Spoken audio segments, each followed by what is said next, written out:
Class 11-এর accountancy trial balance chapter আমরা করছিলাম। আজকে ট্রায়াল ব্যালেন্সের পার্ট 3 ভিডিও। আগের ক্লাসে আমরা কিভাবে লেজার থেকে ট্রায়াল ব্যালেন্স করতে হয় সেটা দেখেছি এবং নর্মাল ট্রায়াল ব্যালেন্সও একটা করেছিলাম। তার সাথে ট্রায়াল ব্যালেন্সের থিওরিও দেখে নিয়েছিলাম। আজকে আমরা ট্রায়াল ব্যালেন্সের আরও দুটো প্রবলেম দেখে নেব। দেখো, এখানে আমি প্রবলেমটা লিখে নিয়েছি। প্রবলেম 2, যেহেতু আমরা আগের দিন একটা প্রবলেম করেছিলাম তাই আজকে আমরা প্রবলেম 2টা দেখব। The clerk of a businessman wrongly prepared the following trial balance. মানে এখানে একটা ট্রায়াল ব্যালেন্স অলরেডি করে দেওয়া আছে, কিন্তু দেখো সেই ট্রায়াল ব্যালেন্সটা রংলি প্রিপেয়ার্ড বলেছে, মানে ট্রায়াল ব্যালেন্সের মধ্যে অনেক ভুল আছে। You are required to draw up the trial balance correctly. তোমাকে কারেক্টলি ট্রায়াল ব্যালেন্সটা আবার করতে হবে। স্টেটিং রিজনস ইন ব্রিফ, মানে তুমি যে চেঞ্জেসগুলো করবে, মানে যেগুলো মনে হবে তোমার ভুল, তাহলে সেইগুলোর রিজন তোমাকে এখানে বলতে বলেছে যে কেন সেগুলো তুমি ঠিক করলে বা কী কেন ভুল ছিল। তাহলে এইভাবে তোমাকে নতুন করে একটা ট্রায়াল ব্যালেন্স ড্র করতে হবে। তাহলে আমরা সলিউশনটা দেখে নিই।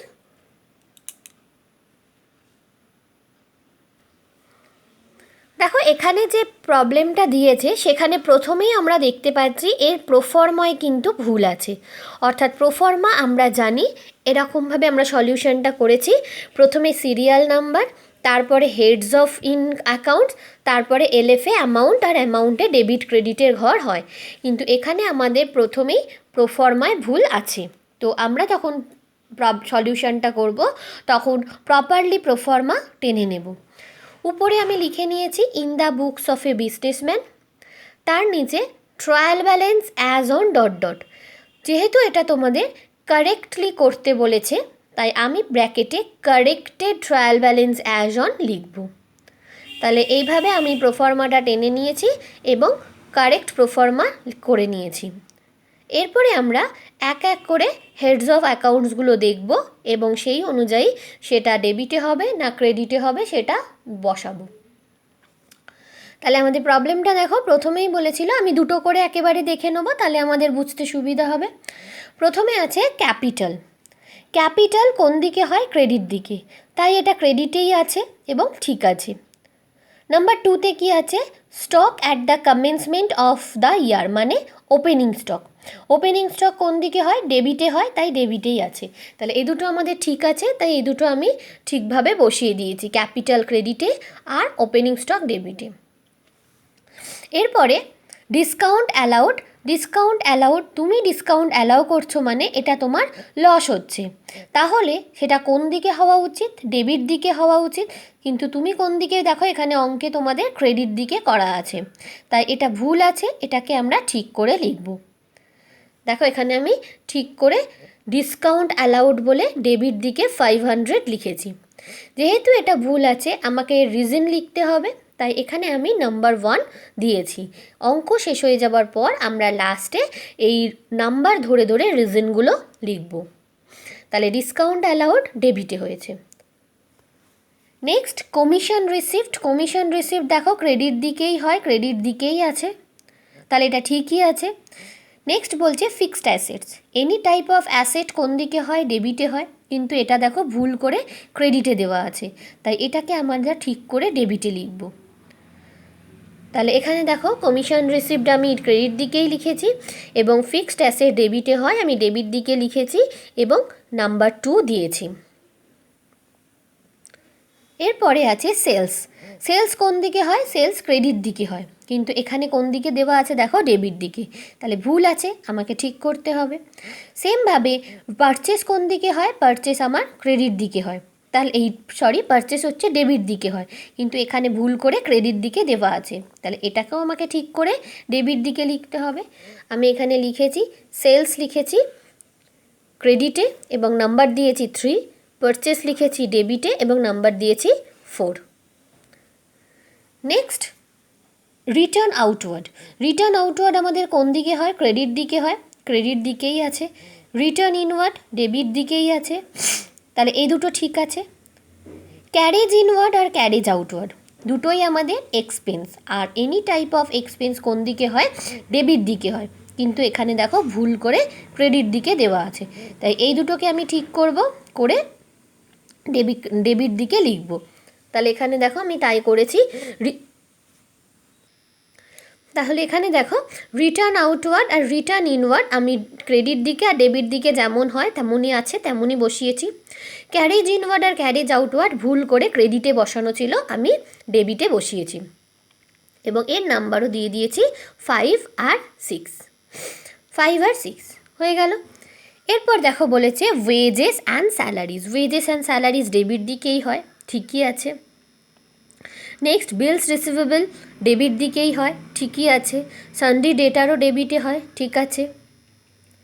বিলস পেয়েবল তোমাদের লায়াবিলিটি ক্রেডিটে হয়, তাহলে এটাও ঠিক আছে। তাহলে আমি এই চারটে পরপর এখানে লিখে দিয়েছি। Wages and salary 27,000, bills receivable 5,000, sundry debtors 10,000 আর বিলস পেয়েবল 8,000 ক্রেডিট দিকে, যেমন ছিল তেমনই বসিয়ে দিয়েছি। এরপরে accrued rent, accrued rent debit দিকেই ছিল, ডেবিট দিকেই হয়, কিন্তু এর জন্য একটা নোট দিতে হয়, যেটা আমরা এরপরে আমরা নোটটা দিয়ে দেব। Next interest paid, interest paid কোন দিকে হয়? ইন্টারেস্ট পেড তুমি ইন্টারেস্ট দিচ্ছ মানে তোমার লস হচ্ছে বা তোমার লস হচ্ছে, তাহলে কিন্তু ইন্টারেস্ট পেড ডেবিটে হয়, কিন্তু এখানে দেখো ভুল করে ক্রেডিট দিকে দেওয়া আছে, তাহলে এটাকেও আমি ঠিক করে ডেবিট দিকে লিখেছি। দেখো ইন্টারেস্ট পেড ডেবিট দিকে লিখেছি এবং নাম্বার দিয়ে দিয়েছি 8। নেক্সট ক্যাশ, ক্যাশ কোন দিকে হয়? ডেবিটে হয়, ডেবিট দিকেই আছে, ডেবিট দিকেই লিখেছি 800। সানডে ক্রেডিটার্স কোন দিকে হয়? ক্রেডিটে হয়, কিন্তু এখানে ভুল করে ডেবিট দিকে দেওয়া আছে, তাই এটাকে আমি ঠিক করে ক্রেডিট দিকে লিখব। আর লাস্ট স্টক অ্যাট এন্ড মানে ক্লোজিং স্টক, আমরা জানি যে ক্লোজিং স্টক কিন্তু ট্রায়াল ব্যালেন্সের মধ্যে আসে না, এবং তার রিজন কি না, এটা অলরেডি পারচেসের মধ্যে ইনক্লুড করাই আছে, পারচেসের মধ্যে ইনক্লুডেড যেটা এখনও সেল হয়নি সেরকম একটা পোর্শনই হচ্ছে ক্লোজিং স্টক, তাই ক্লোজিং স্টক ট্রায়াল ব্যালেন্সে জেনারেলি আসে না, কিন্তু এরা ভুল করে ক্লোজিং স্টককে ডেবিট দিকে নিয়ে চলে এসছে, তাই অঙ্কে আমরা কোথাও ক্লোজিং স্টক লিখিনি। এবার আমরা টোটাল করে নিয়েছি, দেখো টোটাল হয়ে গেছে আমাদের, এবং টোটাল বলে লিখে দিয়েছি। আমরা প্রবলেমটাই লক্ষ্য করেছিলাম, আমাদের অঙ্ক কিন্তু টোটাল কিন্তু মিলে গেছিল, কিন্তু তা সত্ত্বেও আমাদের অনেক রকম ভুল কিন্তু আমরা ধরতে পারলাম। তাই সবসময় ট্রায়াল ব্যালেন্স মিললেই যে হিসাব ভুল থাকবে না ট্রায়াল ব্যালেন্সের মধ্যে, তার কিন্তু কোনো মানে নেই। তাহলে এইভাবে আমরা একটা ট্রায়াল ব্যালেন্স কারেক্ট করে নিলাম। এরপর তোমাদের ট্রায়াল ব্যালেন্সে বলেছিল স্টেট দ্য রিজনস। এবার আমরা এই যে 1, 2, 3 নাম্বারগুলো দিয়েছি তার রিজন কিভাবে লিখতে হয় আমরা দেখে নেব।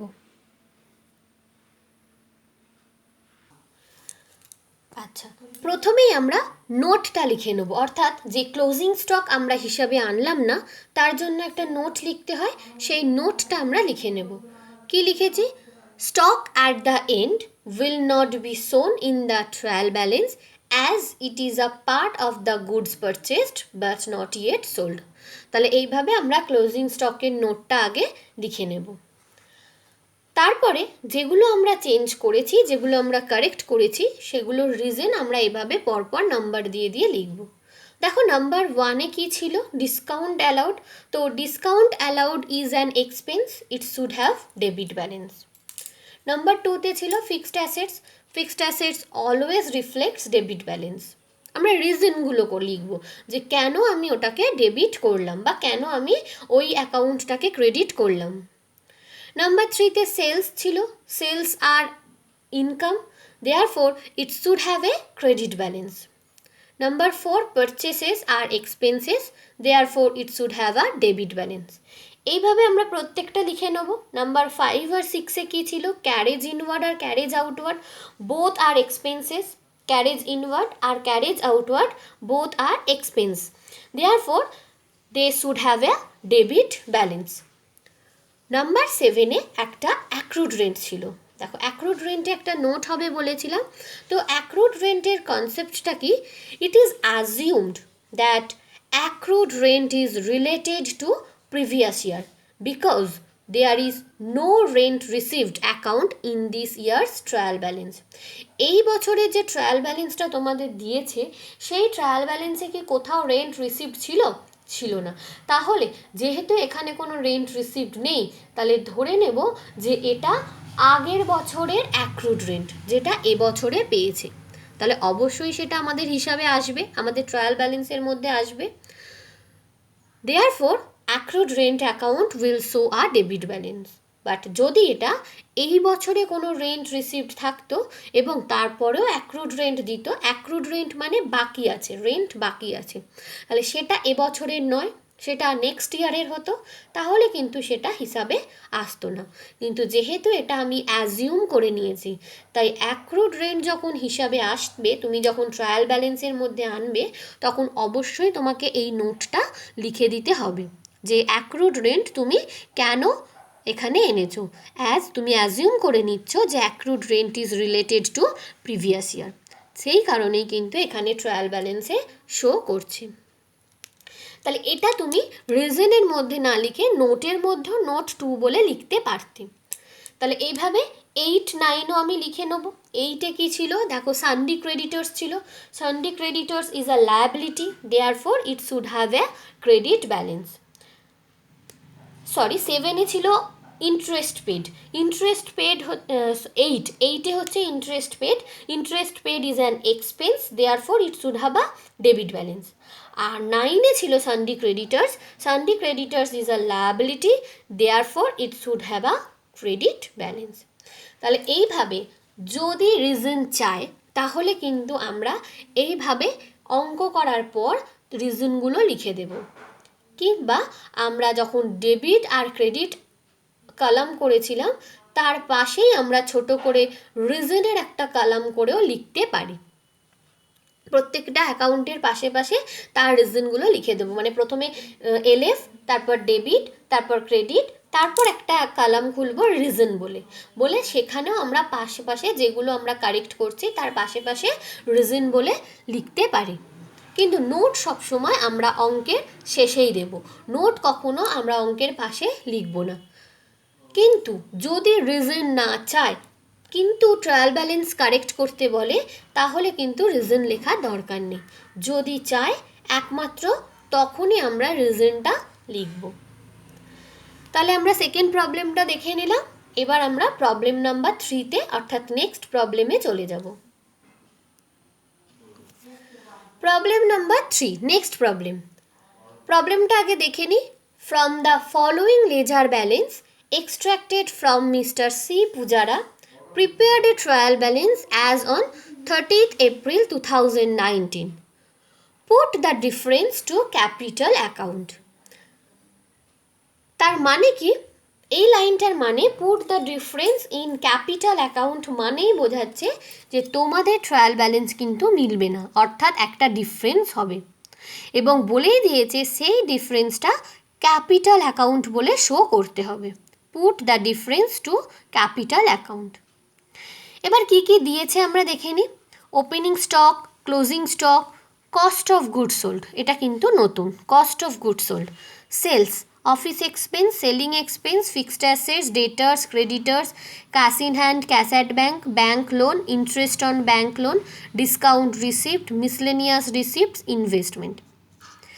এই অঙ্কটা করার দুটো নতুন পয়েন্টস আছে। প্রথম পয়েন্টস এই যে put the difference to capital account, এটা কিভাবে আমরা ট্রায়াল ব্যালেন্সে দেখাবো সেটা শো করব। আর সেকেন্ড হচ্ছে দেখো এখানে কস্ট অফ গুড সোল্ড আছে। কস্ট অফ গুড সোল্ড মানে কি, এই কনসেপ্টটা আগে আমরা একটু ক্লিয়ার করে নিই।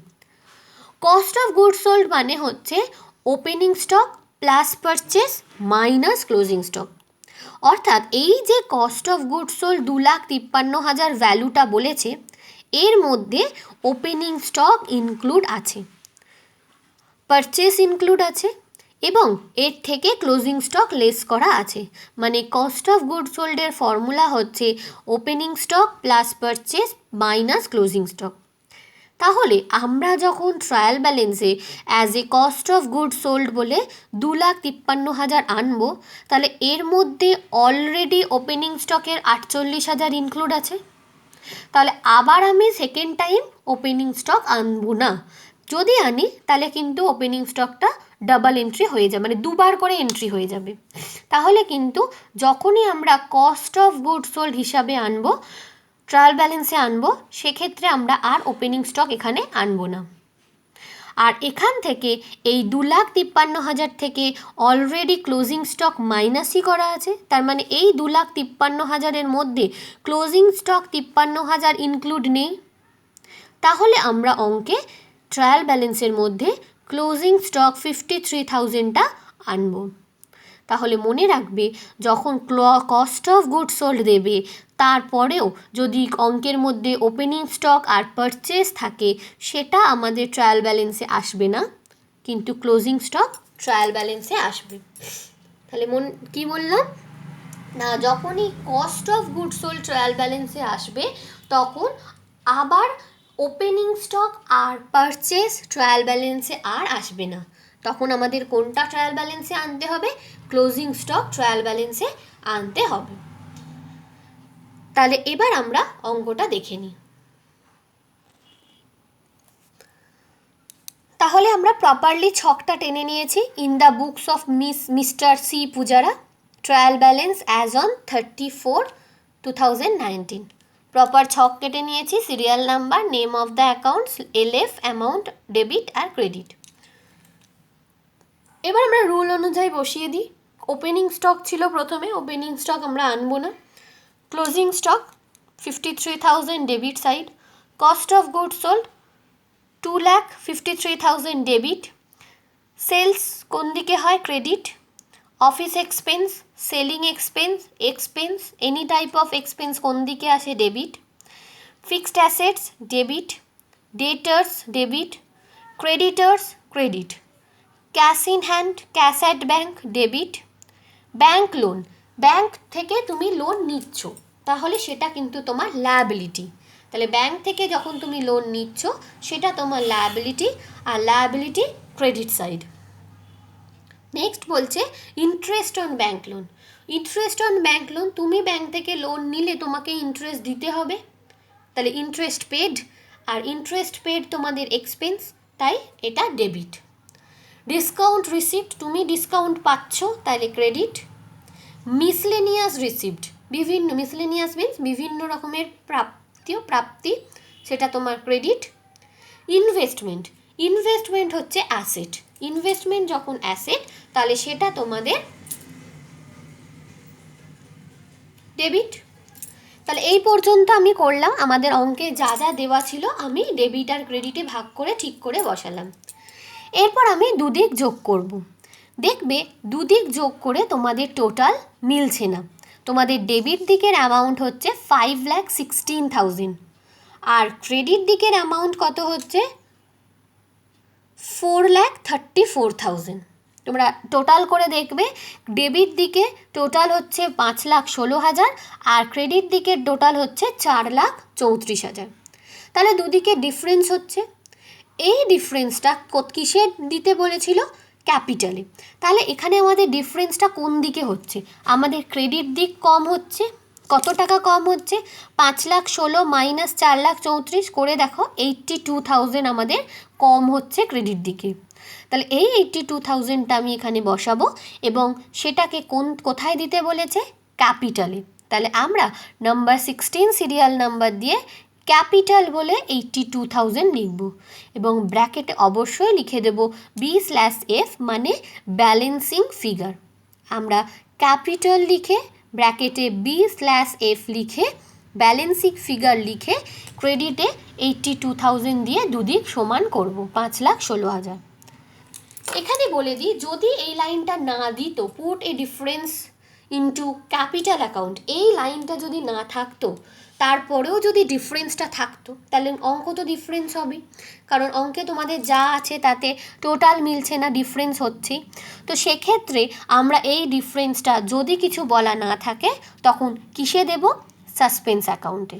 অর্থাৎ এই সেম অঙ্কে যদি লাস্ট লাইনটা না দিত যে ক্যাপিটালের ট্রান্সফার করতে হবে, তাহলে আমরা এটা নাম্বার 16ই দিয়ে সাসপেন্স অ্যাকাউন্ট ব্যালেন্সিং ফিগার লিখে 82,000 ক্রেডিটে বসাতাম। তাহলে কিছু বলে দিলে আমরা সেই অ্যাকাউন্টেই দেব, না বলে দিলে যদি আমাদের অঙ্ক না মেলে তাহলে সাসপেন্স অ্যাকাউন্ট দিয়ে আমরা টোটালটা সেম করব। লাস্টে দুটো নোট আমি লিখে দিয়েছি, কারণ ওপেনিং স্টক আমি আনিনি তার একটা নোট, আর ক্লোজিং স্টক আমি হিসাবে এনেছি তার একটা নোট। সেই নোট দুটো কিন্তু আমাদের অবশ্যই অঙ্কের শেষে লিখতে হবে। কোনো প্রবলেমের মধ্যে কোনো অ্যাকাউন্ট আছে কিন্তু অঙ্কে তুমি সেটা আনলে না, কী কারণে আনলে না তার রিজন দিয়ে নোট কিন্তু অবশ্যই অঙ্কের শেষে লিখতে হয়। তাহলে এইভাবে আমরা এই ট্রায়াল ব্যালেন্সটাও করে নিলাম। নেক্সট দিন আমরা আরও দুটো টাইপের ট্রায়াল ব্যালেন্সের অঙ্ক দেখে নেব।